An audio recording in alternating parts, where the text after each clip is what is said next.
What's up, guys? This is Taking the Field with Stevie Mack, and on this episode, we're going to talk about my thoughts on the Rob Pannell trade from the Atlas, if you saw that last night on Twitter. And really, the question with this episode is just how aggressive does Ben Rubio want to be this offseason in this rebuild with the Atlas? So just in case you guys didn't hear the details of the trade, Rob Pannell being traded from the Atlas to the Redwoods in exchange for their number 3 overall pick in this year's entry draft and a 2022 second round pick. So just to get my initial thoughts on this, I love it, and I think it's something that really needed to happen in my opinion if you're the Atlas, because it allows you to get that extra pick this year, and now you have another one next year in the collegiate draft, that second rounder that I mentioned.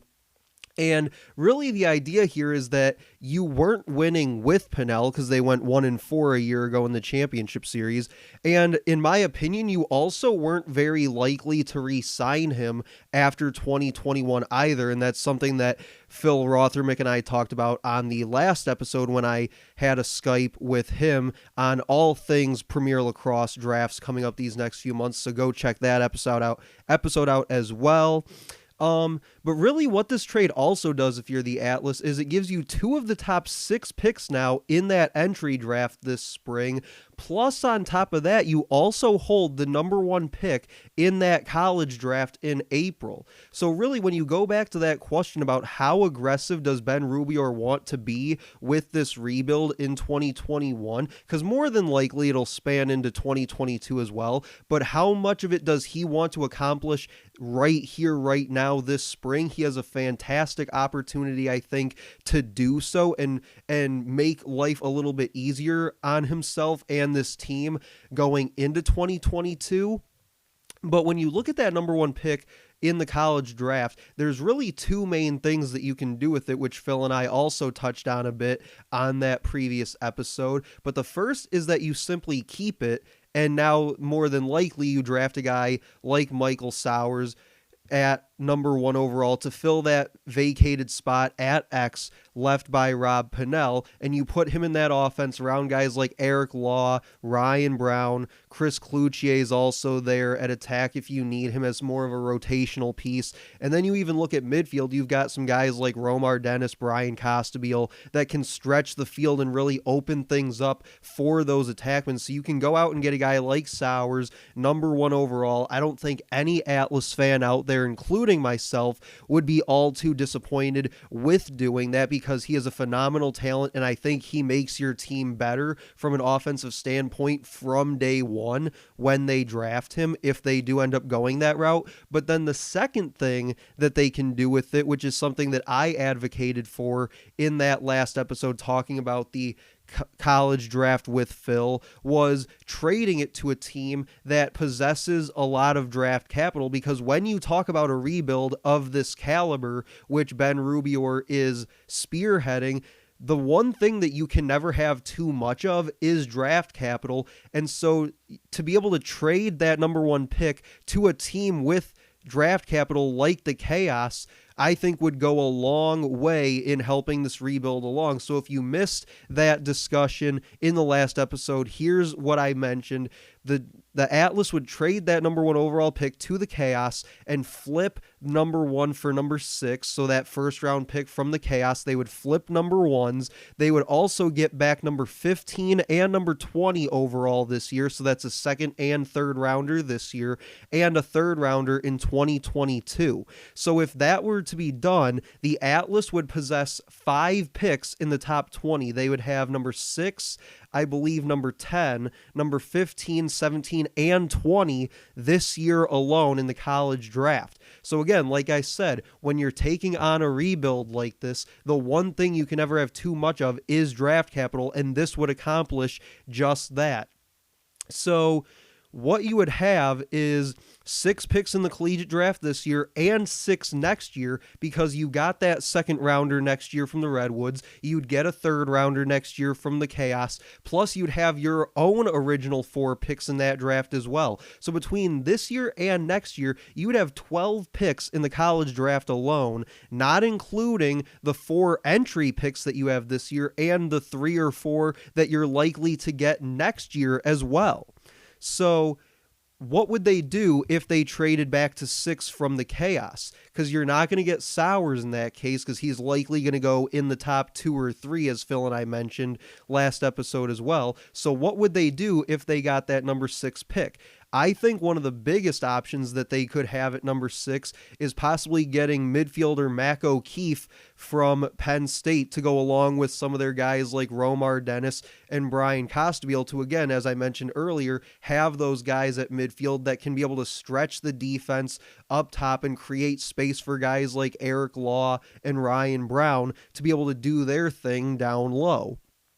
And one of the things that Phil mentioned in that episode when we mentioned a guy like Mac O'Keefe was he called him the best shooter not named Ryan Brown. So I think if you do trade that number 1 pick and you go get a guy like Mac O'Keefe, I think that offense will be just fine given what they have.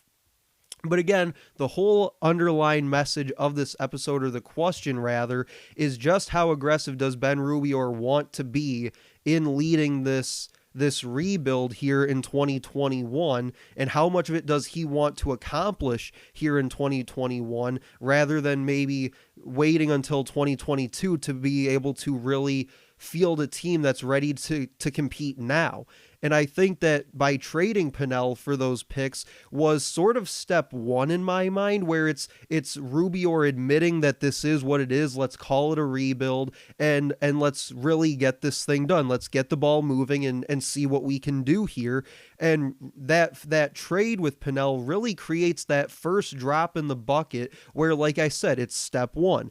And on a scale of 1 to 10, I'd say that trade for me in terms of the rebuild is about a 4, because it's admitting that this is a rebuild. It's admitting that Rob Pannell is not the future of your franchise. You're not going to really win a whole lot with him, so you might as well go out and get what you can for him, because like I said, you're probably not going to re-sign him after this year unless you were to do a 1-year deal or something like that through 2022. So you move him, you get something back, something that you can actually use towards this rebuild in draft capital.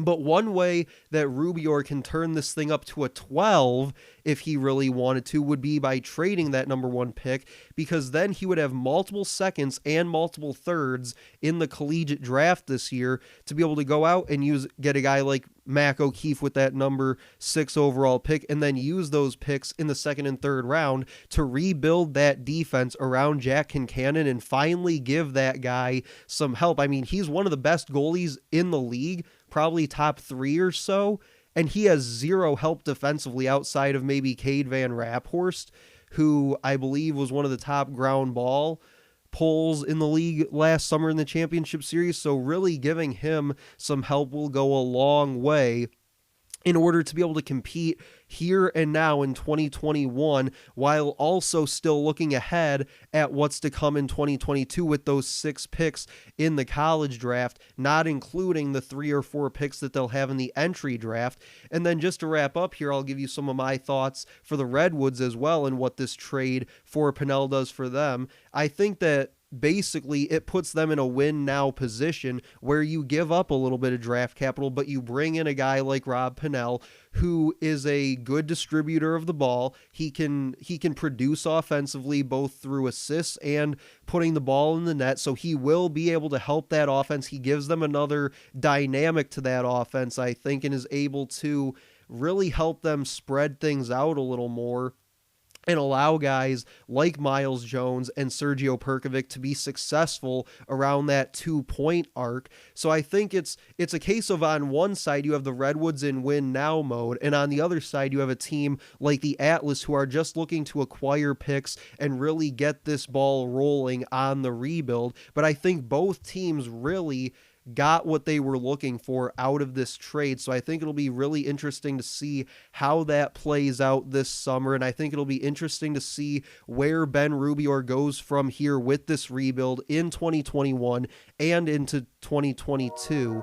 But that'll do it for me on this episode of Taking the Field with Stevie Mack. Make sure to like, comment, and share on this post. Let me know what your thoughts are on this Rob Pannell trade. Let me know what your thoughts are on Ben Rubior and this Atlas rebuild and what you want to see them do here this offseason with about 2 months to go until we even reach the college draft. But that'll do it for me, guys. I'll talk to you later.